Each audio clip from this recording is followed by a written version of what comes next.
Hi, welcome to Expert Village. I'm Gretchen Soares with Butterfly Boutique.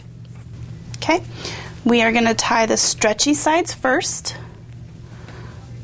Nice, and you're just going to tie a double knot. One this way and one this way. Making careful on the stretchy sides not to stretch them too far out of shape.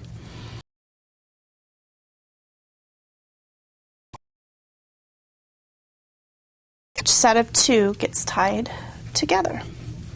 And this is the easy part. If you have kids, this is the part they love to help with because they can do this. Everybody can tie a knot. When you get to the corner, you just pivot and keep going. Okay, then once you get them all tied, you take it, give it a good stretch each direction to kind of get it back into shape.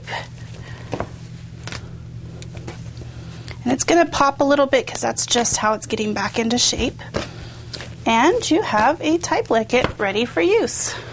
These are some bigger ones that we've done that are more appropriate for bigger kids. And then there's always, the medium size for small, medium, and large.